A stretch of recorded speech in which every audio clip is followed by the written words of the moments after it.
We are bringing in the holiday season in 2022 at High Impact Audio with a ton of new gear, like a lot of new gear, too much new gear for me to even keep track of or even keep up with. I'm sure you guys have already seen it. There is a new Amped Series Amp Simulator from ML Sound Lab, the Amped Icon. Let's get into it.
Yes, there is a brand new amp simulator that has come out of ML Sound Lab.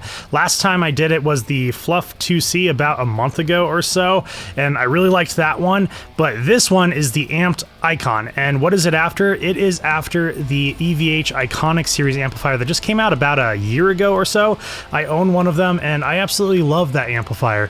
So I'm really thrilled to get in there and see what ML Sound Lab has done with the simulator to see how close they get to that amplifier for sure. So let's go ahead and jump into the DAW. I don't want to keep you guys here for too long, but all the sounds that you're going to be hearing today is everything coming from the Amped Icon plugin and my Balaguer custom guitar. No post-processing, no EQing. Everything that you are hearing is straight and true and raw to what that plugin has. So let's get into that.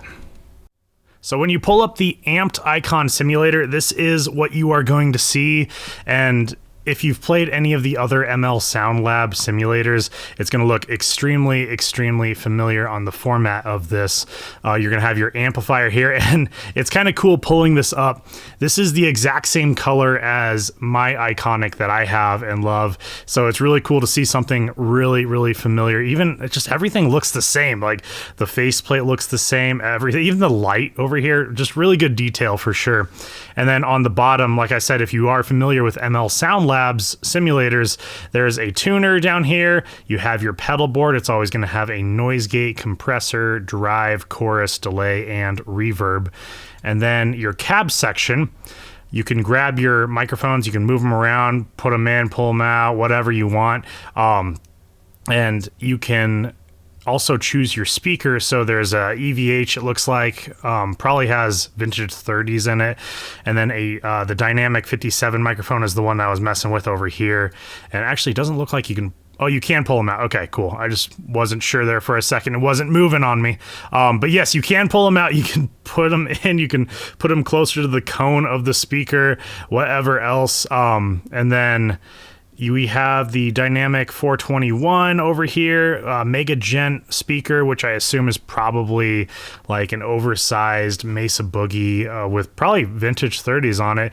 I really like the combination of mics here. I really like the 57 and I really like the 421 together. The 421 kind of brings in a little bit of those mids, and the 57, as you guys already know, is an industry standard. Everyone does it, but by themselves, in my own opinion, they sound a little thin. Like, it just needs a little extra body, and that's where the 421 will come in. And you can mix if you want more 57 sound, if you want more 421. And, you know, you have a whole thing here of different microphones, and then, you know, a few different cabs as well. And you can actually also load in your own custom IR, it looks like, as well, which is nice. And then here you have your MIDI section. I'm not going to go over this very much because a lot of MIDI stuff, it tends to kind of go over my head a little bit. I'm still learning it. I'm trying to figure out some of that MIDI stuff. But you can do MIDI on this plugin if you would like. And then obviously our license manager, but let's head on over to the amplifier. Let's see what this guy sounds like.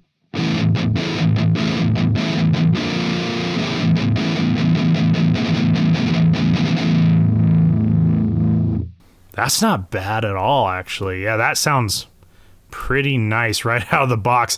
I would probably add a little bit more gain, and it's funny, I've messed with this just a little bit. I haven't really checked it out like right out of the box completely or anything. I've just kind of dabbled a little bit, but up here I didn't even think to look at it. You have your different amplifiers, just like the Fluff 2C that I did like a month ago or so. You have your Icon high gain, your Icon clean, overdrive, and burn. Let's see, what does the burn sound like? It's a little hotter because the sizzle got louder.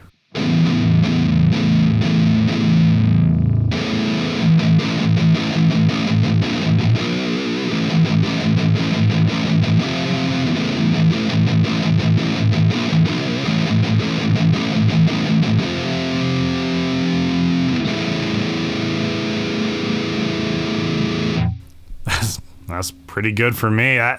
You know, I like this burn. So on the actual Iconic amplifier, it does have a burn. It's kind of like a boost. It just kind of boosts that gain a little bit more.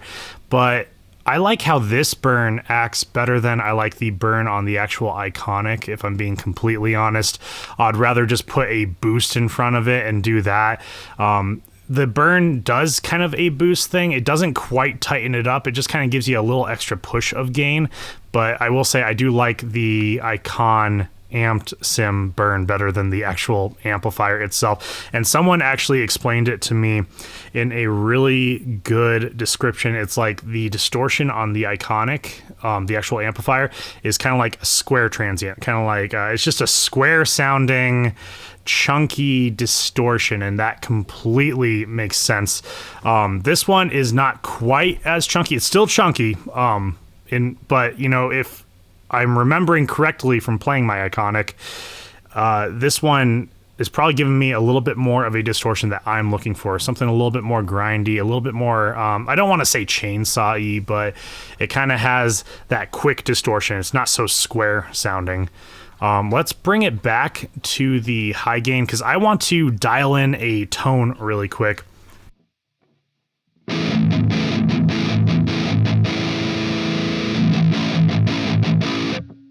Okay, so I'm going to bring up those highs just a tiny bit, not very much because I don't think it needs it a ton. Maybe the resonance.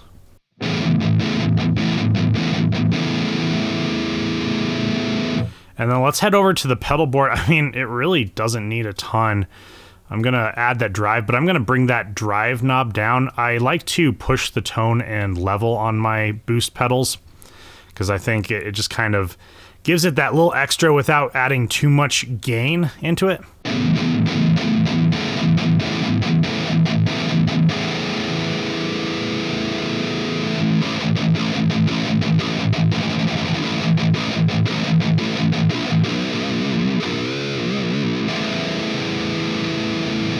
Cool.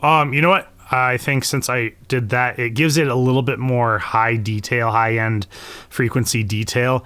So let's back off that. I'm kind of digging it being a little bit more kind of like how it is.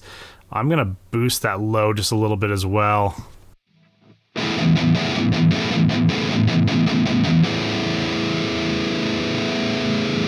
That's kind of nice because I really don't have to do a ton on this.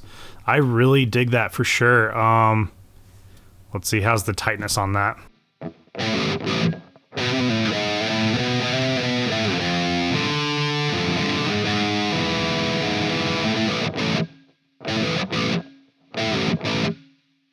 pretty tight. This amplifier is really, really tight sounding. I like it a lot. Let's see. For those of you that really like clean, let's go ahead and check out the clean amplifier that they have.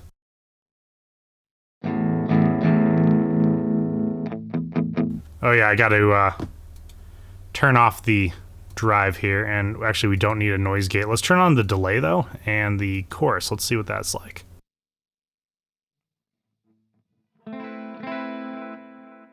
Let's see, let's up that output as well.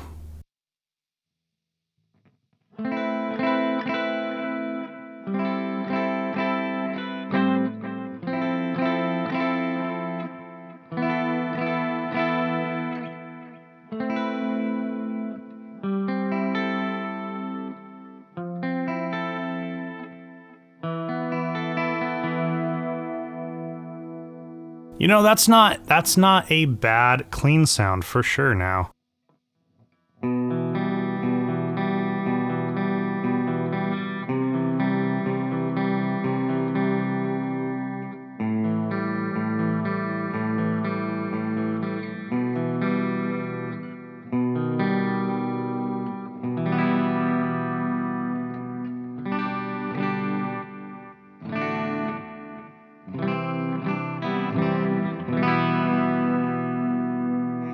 I don't mind that clean at all. It actually has a really nice shimmer, and it's funny because I really haven't messed with any of the knobs on this amplifier. Like, it just sounds nice right where it is. I'm definitely not complaining whatsoever.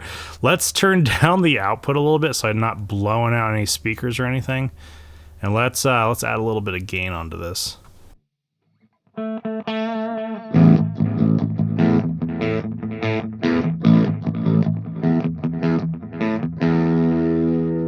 So it gives it a little bit. I'm going to lower that a little bit more just because I really don't want to. I just want to see how much gain we can get on this.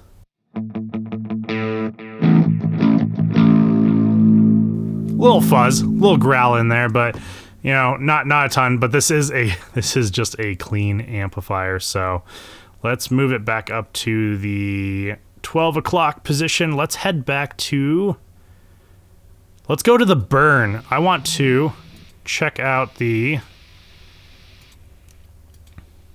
lead tone on this a little bit. So yeah, we have the delay on and the chorus turned off because I'm not a big fan of having chorus on my distortion pieces. It's just not my style. So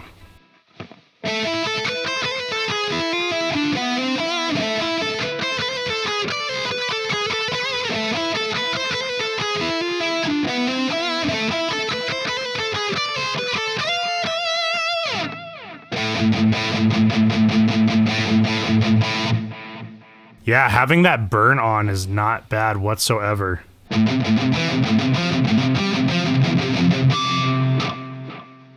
do have a problem. I can't play my parts right now, so hold on. Let me regather my thoughts here.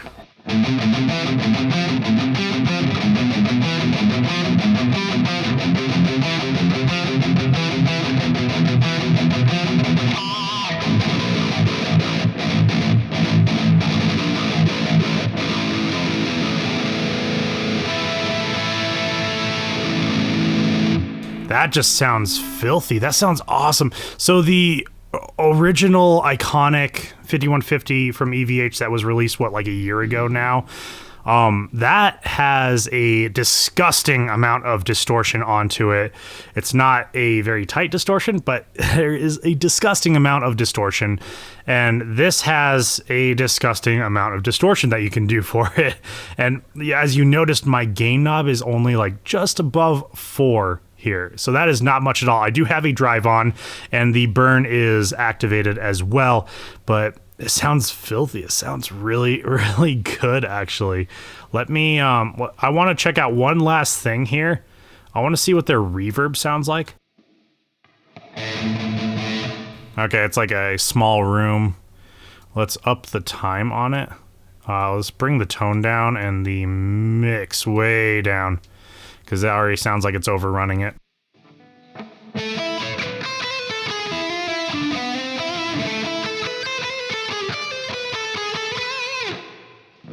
Okay, let's up the time a little bit more. I like really ambiotic reverbs. Oh, there we go. That might be it.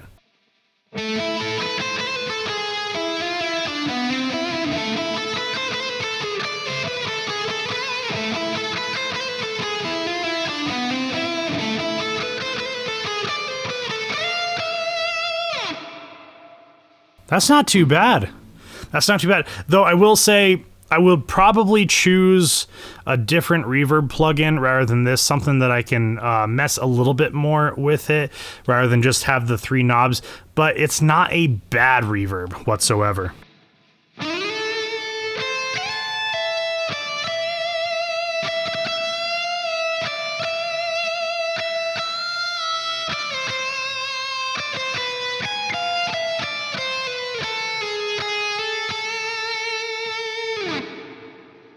Not bad whatsoever. I definitely dig that for sure. So this is the Amped Icon Simulator from ML Sound Lab. I think it sounds awesome. You can make it sound super filthy and chunky, and you can even make it sound super tight and genty. So I can absolutely appreciate that whatsoever. This is a really, really cool plugin. And it's funny, I would always my go-to would be the Bogren Digital amp knob Rev C, and I'd put a Mercurial tube screamer in front of it, and I'd run that, and that still sounds amazing to this day. But this one just kind of has everything I want, and right out of the box, you guys saw it for yourselves, I'm not changing a lot of those knobs on this amplifier. Like, they're pretty much staying right around 12 o'clock, and it just sounds really good. It's really dialed in nicely, at least for my own playing style and my style of music. I think it sounds awesome. So this is the Amped Icon from ML Sound Lab. What are my final thoughts on the Amped Icon Simulator from ML Sound Lab? Sounds good. Sounds like a really, really good simulator for sure. You can get nice and filthy, you can get nice and chunky. The clean amp actually sounds really nice as well. Though the big question is, how close is it to the Iconic Series amplifier head from EVH? I think there are some differences, especially in the gain staging and especially the burn setting on it. I was getting different outcomes with the burn setting on the plugin than I was actually on the actual amplifier, though I wouldn't mind doing a true A and B video of the Iconic Series amplifier head and the Amped Icon Simulator from ML Sound Lab. So let me know down in the comments if you guys would like to see that video. I think that'd be a lot of fun, and it would kind of give us some concrete evidence on what is different, and I'll try to do the same, settings on the amplifier head versus the plugin, so they'll kind of be the same, and we'll A/B it, all that. But definitely let me know down in the comments if you guys would like to see that video.